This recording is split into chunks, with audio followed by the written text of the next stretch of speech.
Hello everyone, welcome to Enzyme MBBS, where complex medicine becomes simple and exam ready.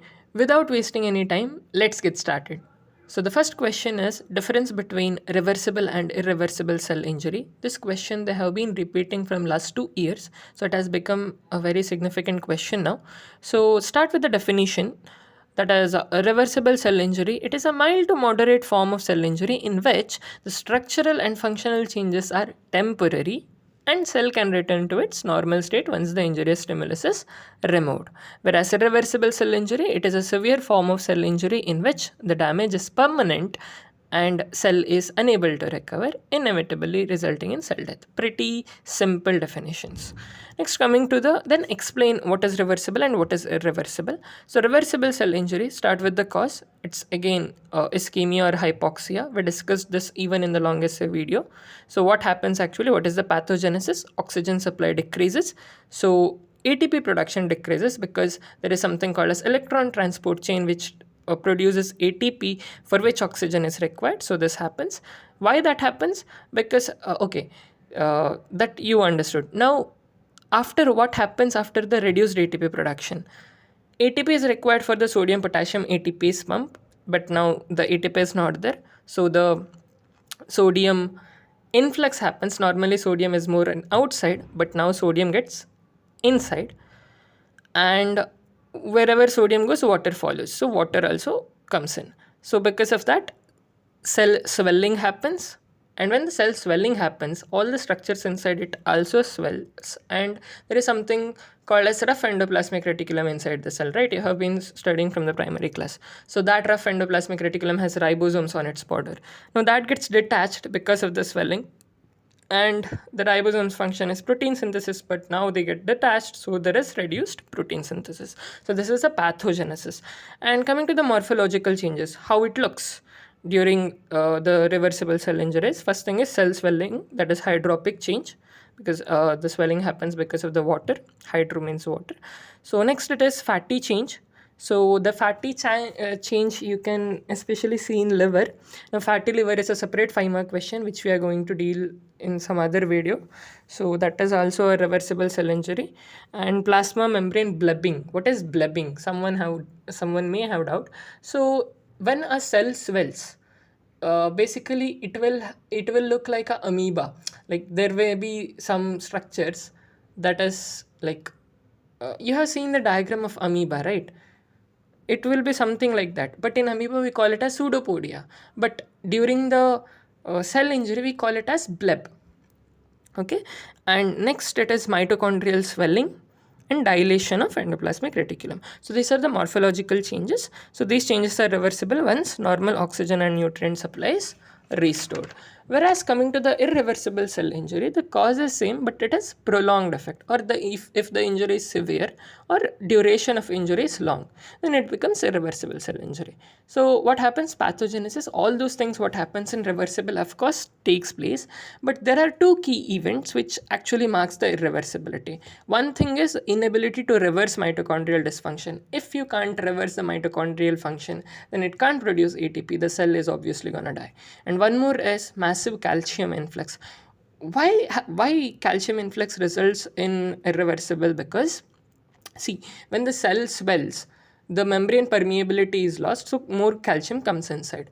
Now, in the first year biochemistry, you may have studied that calcium acts as a cofactor. Sodium doesn't, potassium doesn't, but calcium does.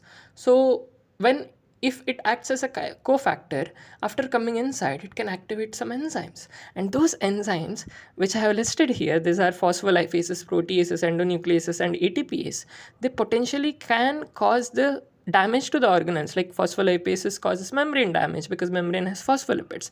Proteases causes damage to cytoskeleton.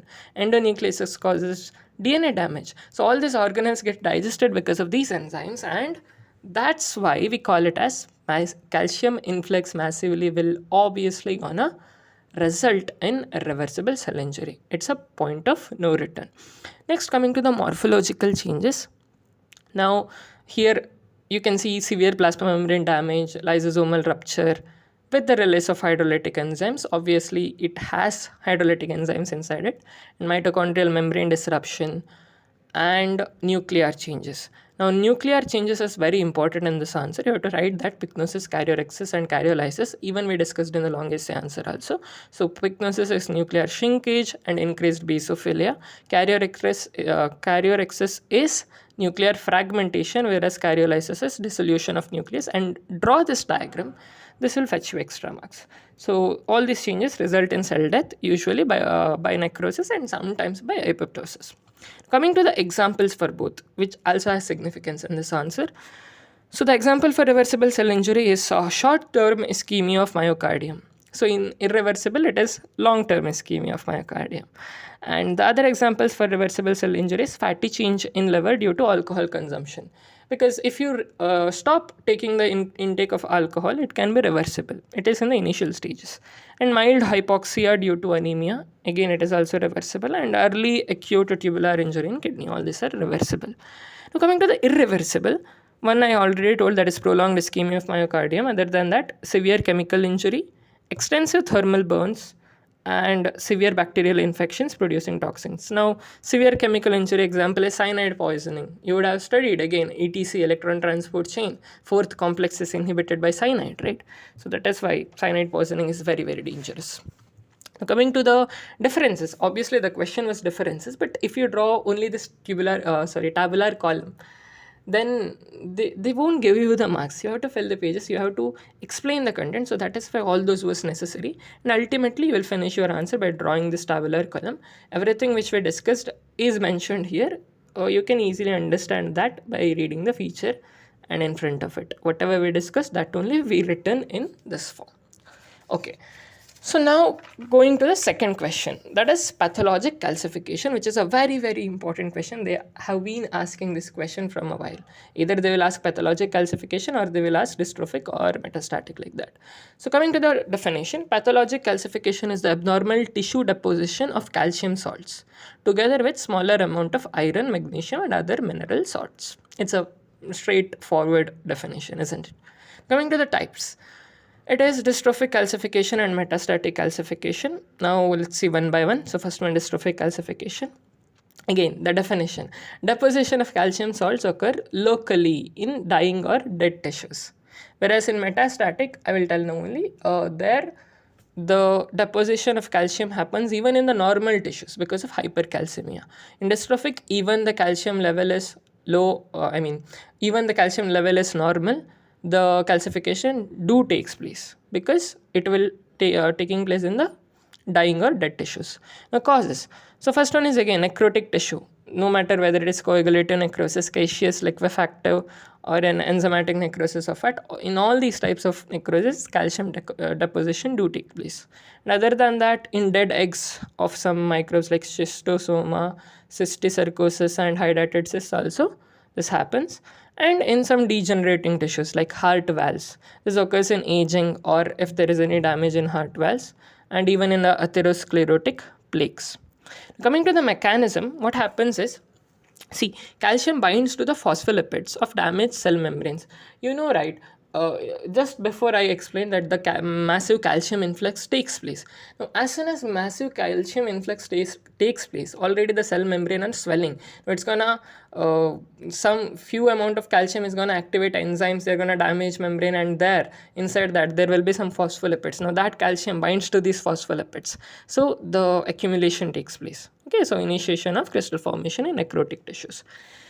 Now, examples are commonly seen in atherosclerosis, goiter of thyroid, heart valves, dense old scar, epidermal and pilar cysts of skin, Monkberg's medial calcific sclerosis. So this is basically calcification in media of muscular arteries. What is media? You know, the arteries have three layers, like tunica media, tunica intima, tunica adventitia. The first comes tunica intima, then media, then adventitia. So media is the middle layer. So there this accumulation takes place. So in the old people. So that is Monkberg's medial calcific sclerosis. Now coming to one more thing, that is Zamoma bodies in dystrophic calcification. So that is basically there will be single necrotic cells in which several layers of mineral get deposited progressively, okay, so to create a lamellated shape. That is basically Zamoma bodies. Now they basically resemble the grains of sand. That's why the name Zamoma. Now, they are commonly found in, see, I have written some 5 examples here, that is papillary carcinoma of thyroid, papillary serous cystadenoma of ovary, papillary serous cystadenocarcinoma of ovary, meningioma, and papillary carcinoma of kidney. One thing you can notice here is wherever the papillary word or serous word comes, there usually this Zamoma bodies will be found. So you can easily remember those examples. And one more is meningioma. You can remember with the mnemonic PSM, which is your third year subject, right? P stands for papillary, S for serous, and M is for meningioma. It's that simple. And coming to the key point, that is that I have already said that even there is normal level of calcium, dystrophic calcification will take place. Coming to the metastatic calcification, this is definition again, yeah, deposition of calcium salts apparent in normal tissues due to hypercalcemia. The calcium level is above. You know the normal calcium level. In the first year you have studied, right? 9 to 11 mg per deciliter. Okay. So coming to the causes. The Robbins divides the causes into 2 steps. That is, one is principal causes and one is less common causes. Now, principal common causes are the most common causes which you can find as a doctor when you are practicing. So first one is increased secretion of parathyroid hormone with subsequent bone resorption. This usually happens during parathyroid tumors. And apart from that, resorption of bone tissues. Now, this happens in various diseases like multiple myeloma, diffuse skeletal metastasis, and Paget disease.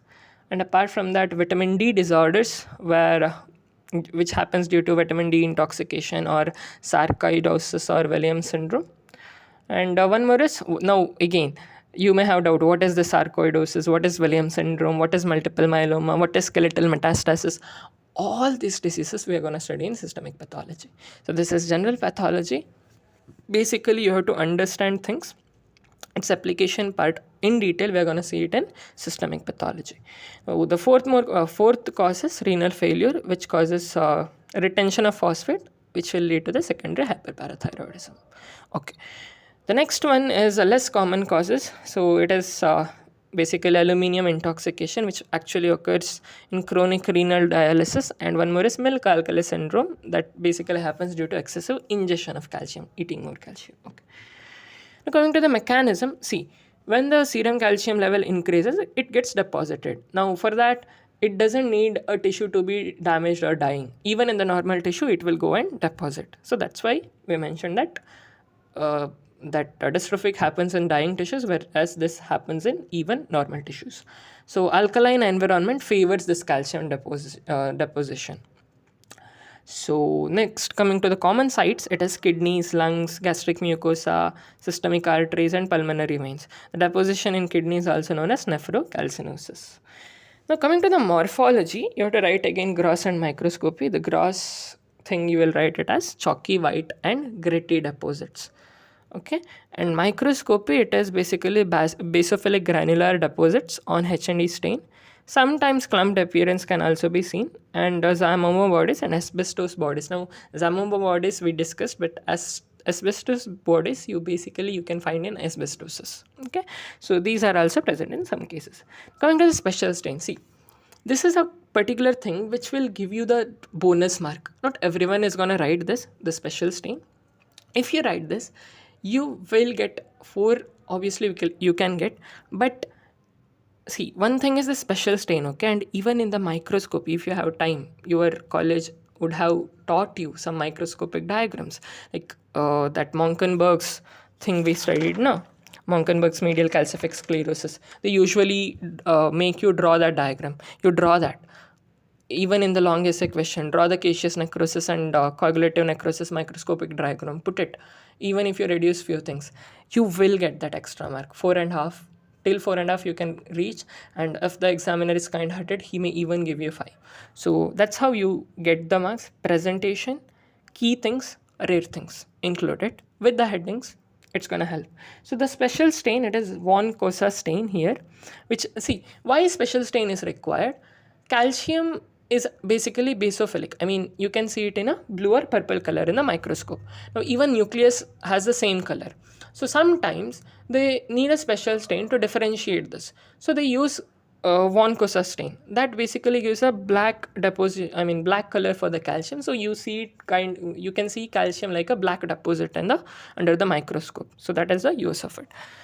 Now coming to the differences, it is again whatever we discussed.